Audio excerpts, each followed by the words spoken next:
There are moments in this human existence, often shrouded in the stillness of deep night or the profound silence of a personal trial, when a different kind of reality begins to assert itself. It is a reality that exists beyond the clamor of the world, beyond the pressing urgency of the clock, and certainly beyond the surface of what you perceive yourself to be. You have felt it, a subtle yet undeniable dissonance, a knowing that your path is not merely a winding road of random chance, but a deliberate trajectory etched into the fabric of time by a hand far greater than your own. This feeling, this persistent awareness of being slightly out of step with the general current of humanity, is not a mistake. It is, in fact, the signature of a calling. This profound, almost unnerving stillness you carry, that quiet sense of spiritual weight, is the initial evidence of your selection. It is the anointing, not of oil, but of divine gravity. For the chosen one is rarely revealed in a blinding flash of glory. Instead, they are cultivated in the quiet, hidden fields of personal discipline and unending spiritual friction. Consider for a moment the nature of a vessel prepared for sacred use. It is first purified, stripped of all residue that might contaminate its destined purpose. This purification often arrives disguised as difficulty. The periods of intense loneliness, the unexpected betrayals, the sense of being misunderstood by those closest to you. These were not arbitrary cruelties of fate. They were the intense heat of the refiner's fire, burning away the attachments and illusions that would have kept you small, distracted, and ultimately unusable for the sacred work that lies ahead. The world sees the struggles of the chosen as weakness. They see a path marked by rejection and isolation. But you, in your quiet meditations, begin to understand the deeper truth. This isolation was a necessary sequestration. It was God pulling you aside, gently yet firmly, into a private space where the noise of external approval could not drown out the essential instructions of the Spirit. He was not abandoning you, he was safeguarding you. He was filling the quiet voids with a substance far more powerful than human affirmation, the unshakable certainty of divine purpose. The time for simple searching, for aimless wandering, is drawing to a close. The preparation is reaching its crescendo. The skills you have been unknowingly honing, your resilience, your empathy born from suffering, your quiet refusal to compromise on fundamental truth, these are the very instruments God intends to place in your hand. The universe has been shifting, subtly rearranging itself around the central gravity of your assignment. The seemingly random events that now coalesce into meaningful synchronicity are the quiet confirmations that the moment is approaching. The next phase of your journey requires a deeper surrender than any you have made before. It is not a surrender to weakness, but a conscious, deliberate choice to align your will with the infinite power that called you. It is a moment of profound humility and majestic recognition. You are being called from the quiet shadows of preparation into the light of service. The time is at hand. And the first, most powerful act of a soul ready for God's work is this: to bow not in defeat, but in awe of the sacred mandate placed upon you. The work is not yours alone, but it requires the complete commitment of the one who was chosen. Listen now to the deeper principles of this calling. The mandate, understanding God's plan for the chosen one. The transition from the solitary life of preparation to the expansive reality of divine service requires a fundamental shift in perspective.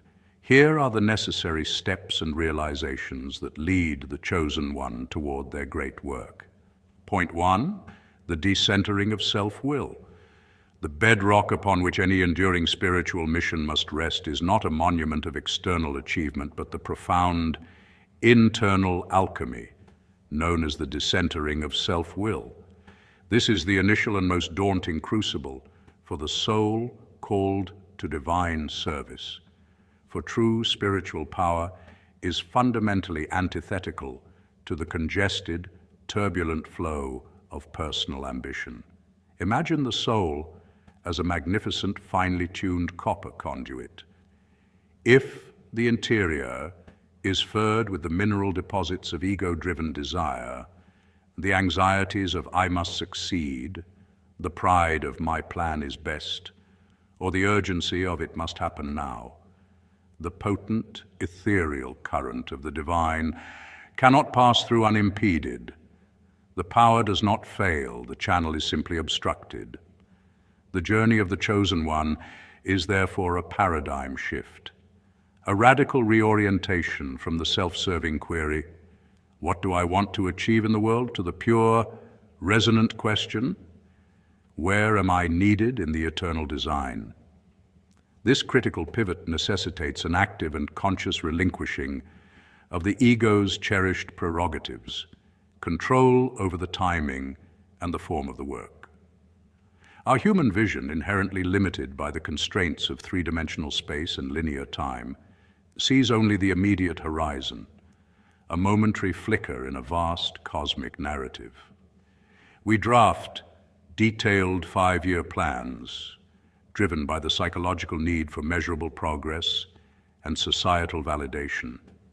Yet the vision of the eternal is not a blueprint for a single lifetime, but a masterwork encompassing generations, a symphony where our loudest effort might be merely a single necessary rest note. The act of surrender is not a passive giving up, but rather a profoundly active submission to a superior, holistic intelligence.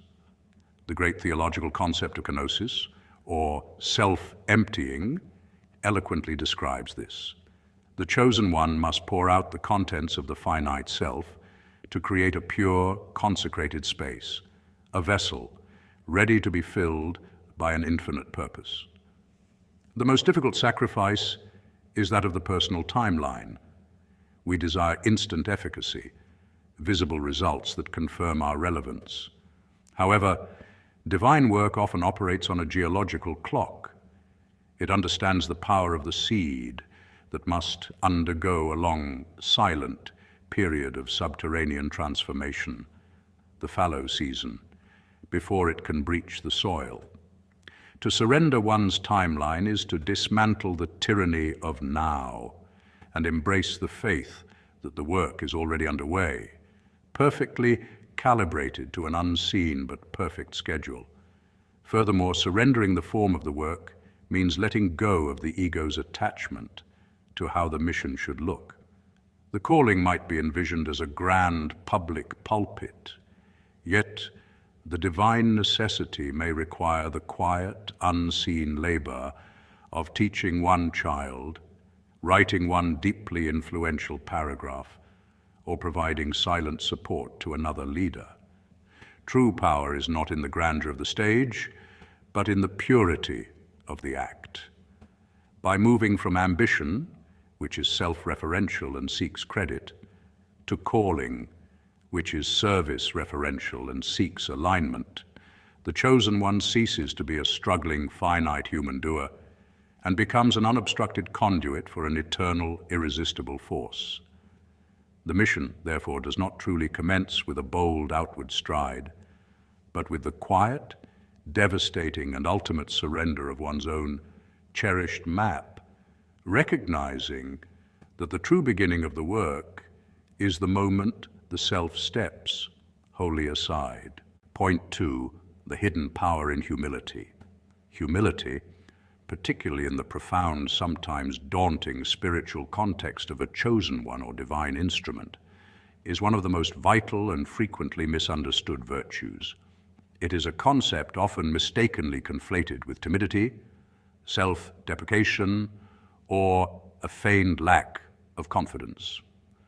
In reality, the humility required of an individual designated for a singular, divinely appointed purpose is neither fragile nor performative.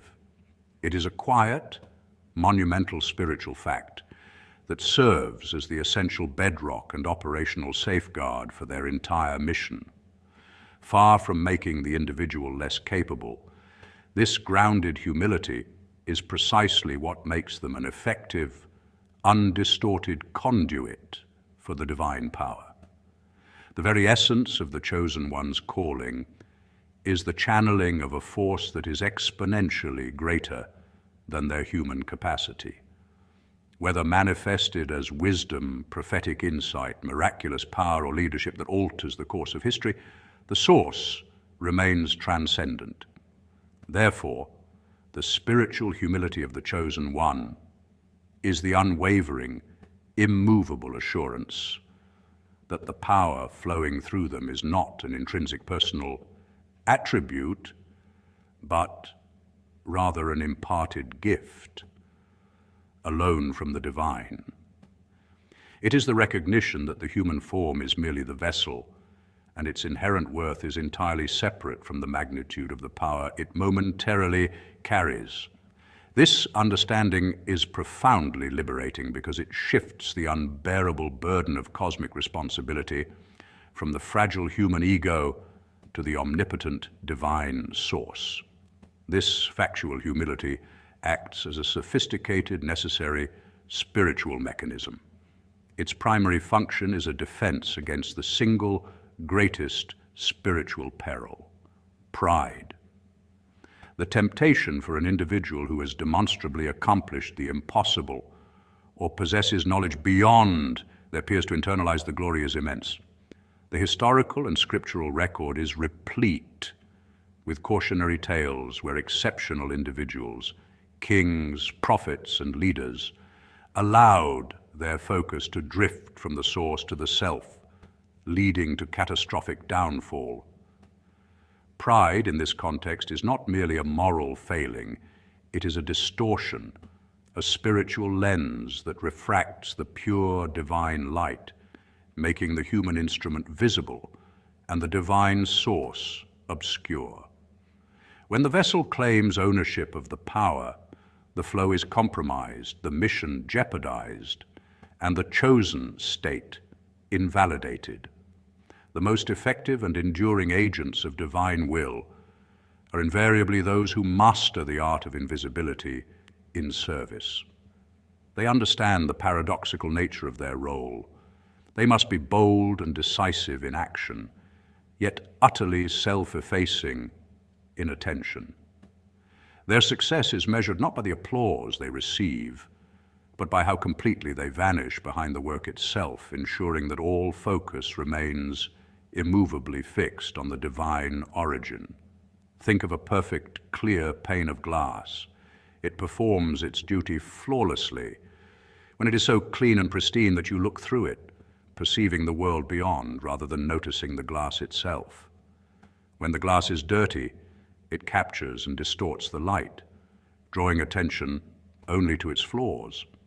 The humble, chosen one strives to be that perfectly clear pane, allowing the light to pass through without distortion, making the message or the miracle the central focus, not the messenger.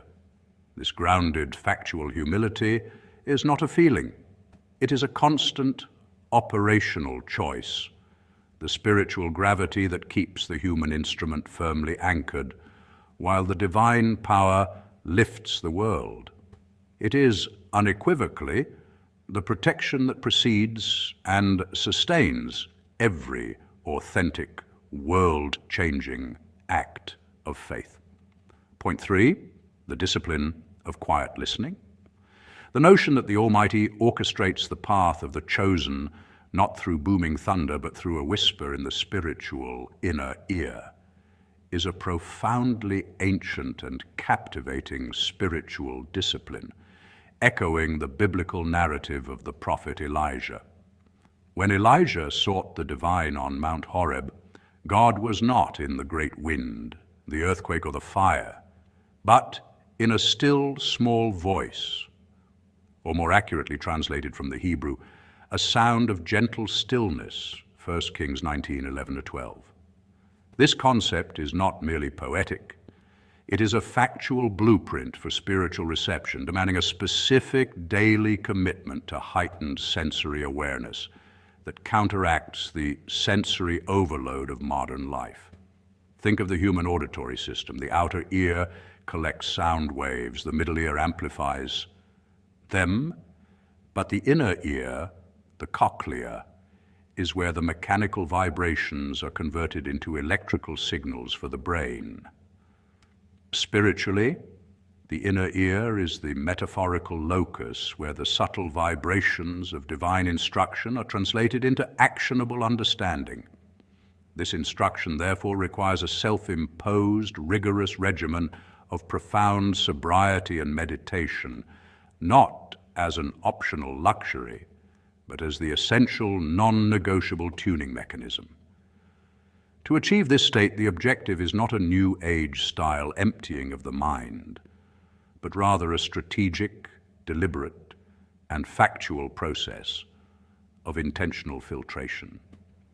Our minds are constantly bombarded by what the spiritual masters refer to as the world's static, the relentless noise of consumerism, immediate gratification, digital notifications, and the competing demands of temporal existence. This static acts like powerful radio frequency interference, completely drowning out the extremely low power signal of guidance.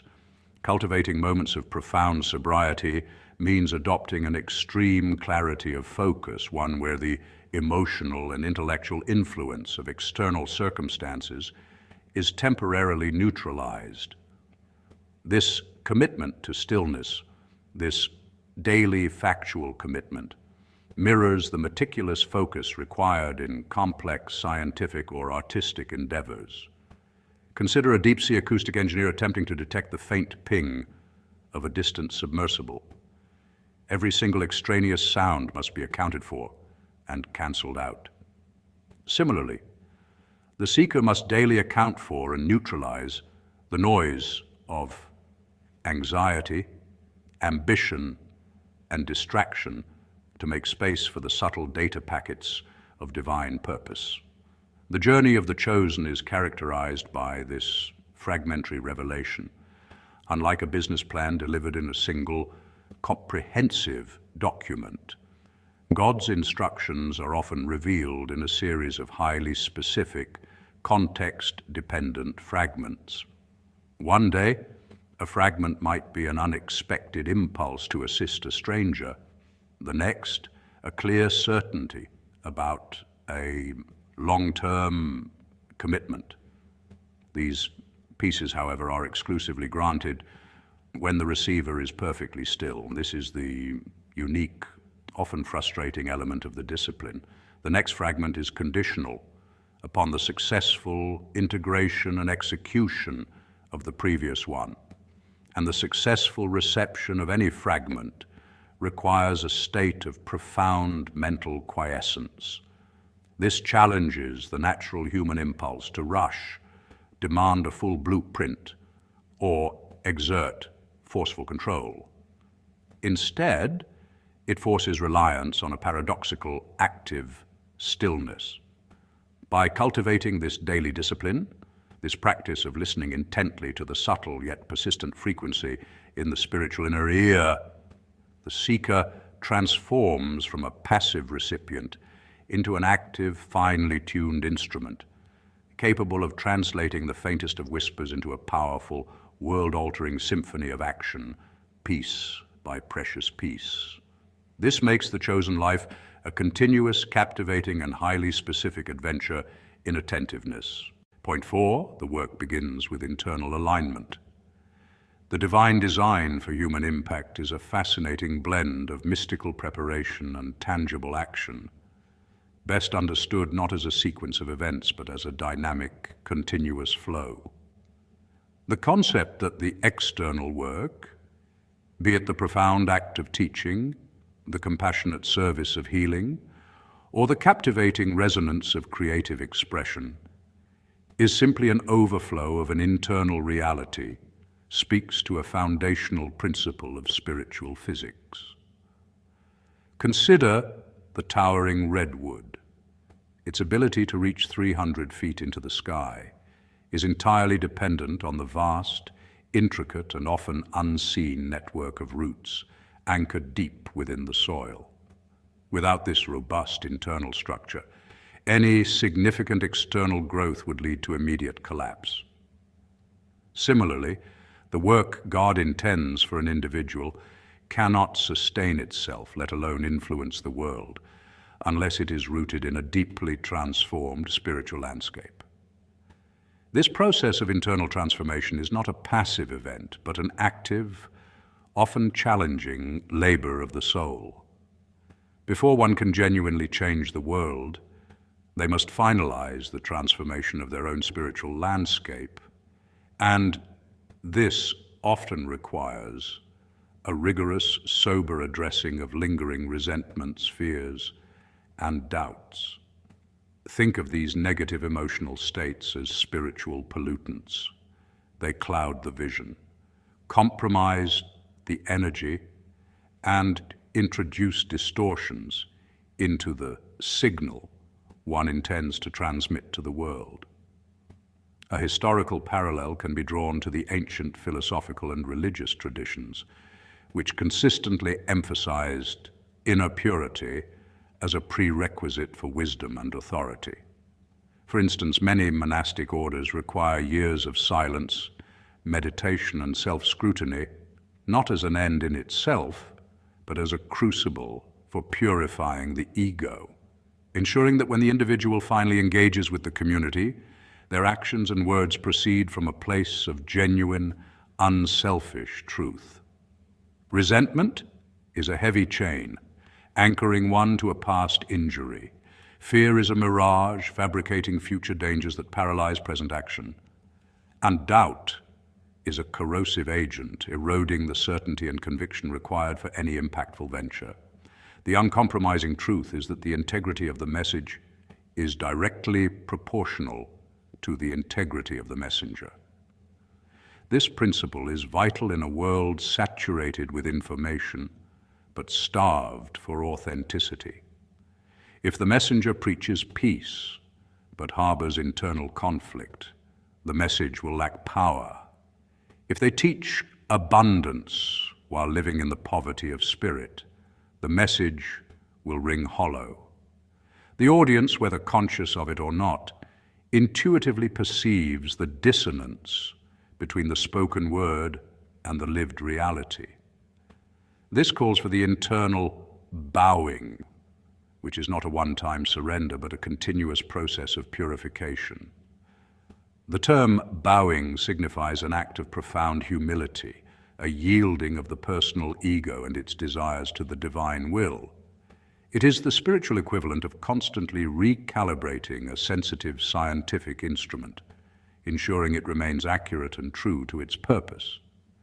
This purification involves daily introspection, confession, and the difficult yet liberating work of forgiveness, not just of others, but of oneself. When this internal house is set in order, the external work, the teaching, the healing, the creation, ceases to be a striving performance driven by ego or necessity, and instead becomes an unforced, life-giving overflow, a natural spring bubbling up from a deep, clean, and inexhaustible wellspring of genuine spiritual reality. This alignment is what transforms mere effort into genuine, lasting, and captivating divine impact. Point 5, recognizing the mark of isolation. The notion of the divine assignment often conjures images of immediate public recognition, but the deepest spiritual truth for God's chosen workers lies in a profound, almost alchemical isolation. This solitude is not a cosmic mistake. It is a meticulously engineered crucible, a factual prerequisite for the unique spiritual impact they are destined to make. The moment a soul accepts this higher calling, they undergo a vibrational shift, moving onto a frequency that is inherently dissonant with the collective, unawakened hum of the majority. This disparity is akin to an advanced radio receiver. It can only clearly tune into high-frequency broadcasts when shielded from the static and chatter of lower band transmissions. The worker is being electromagnetically prepared for a monumental task, and the world's noise, its mundane concerns, and its low-level energy exchanges would only create destructive interference in the complex blueprints of the assignment being downloaded into their consciousness. This period of solitary refinement finds potent parallels in both psychology and history. Psychologically, experts distinguish between loneliness, a painful sense of lacking connection, and solitude, a chosen state of fruitful withdrawal. For the chosen worker, the initial experience may feel like the former, but its divine purpose is to cultivate the latter. Solitude is scientifically proven to boost creativity and introspective reflection, allowing the default mode network in the brain to engage in complex problem solving and deep insight, the very mental and spiritual architecture necessary for receiving and executing visionary tasks. Historically, this pattern is undeniable.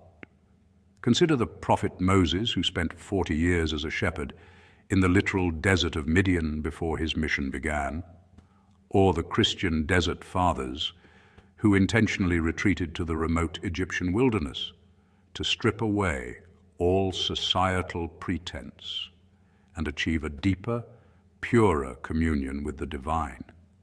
Even the Buddha undertook years of ascetic wandering and solitary meditation before achieving enlightenment. These figures illustrate that the monumental nature of their impact was directly proportional to the intensity and duration of their withdrawal. Therefore, the wise response is not to resist the quiet, the lack of immediate companionship, or the feeling of being misunderstood by even close friends. These are not signs of failure. They are the echoing silence of the divine workshop. In this sacred space, strength is renewed not by external validation, but by internal integration. The soul sheds attachments, purifies intention, and builds an inner fortitude capable of bearing the immense spiritual weight of their unique purpose. This isolation is the unglamorous, often painful, but absolutely necessary training ground, forging an individual whose roots of faith are so deep and whose vision is so clear that they can eventually stand firm against the fiercest spiritual winds and bring light to the deepest darkness. It is the cost of carrying a light that is meant to illuminate an entire world. You must first be separated so that the flame within you can burn with unquenchable, untainted intensity. Point 6, the truth of delayed manifestation. The profound realization that the work God prepares for you may require years to fully manifest in the visible, material world is one of the most liberating yet challenging truths of the spiritual journey. This period of waiting is not an empty void, but a crucial dynamic phase mirroring the biological marvel of germination. Think of the mighty giant sequoia, Sequoia dendron giganteum. Its seed, smaller than a raisin, holds the blueprint for a tree that can live for over 3,000 years and reach heights exceeding 300 feet. The power, scale, and longevity of the final result necessitate an extended period of initial unseen development. Just as a sequoia seed must spend time in the darkness of the forest floor, absorbing moisture and preparing its structure, the spiritual seeds of your calling germinate in the anima ignota, the unknown, quiet depths of your soul. This foundational subterranean work is where resilience, character, and genuine spiritual maturity are forged, away from the demanding spotlight of external validation. This necessary incubation phase is precisely why the absence of immediate spectacular results must never be permitted to generate doubt. The cultural obsession with instant gratification, driven by digital platforms that measure success in real-time metrics, is a deceptive yardstick for divine work. True, lasting impact operates on a different temporal scale, often described in theological terms as kairos, God's opportune time, rather than chronos, sequential, clock time.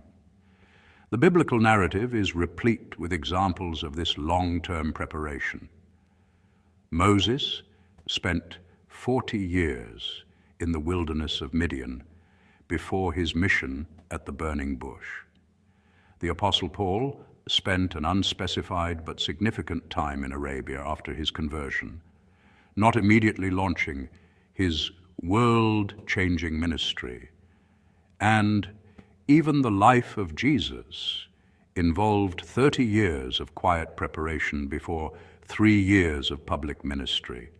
These were periods of profound internal accumulation, where the power of the work was silently gathering, much like a capacitor building an electrical charge or a glacier slowly carving a valley. The call placed upon the chosen one is fundamentally a call to faithfulness, not to instantaneous success. Faithfulness, or the Greek word pistis, encompasses both belief and loyalty.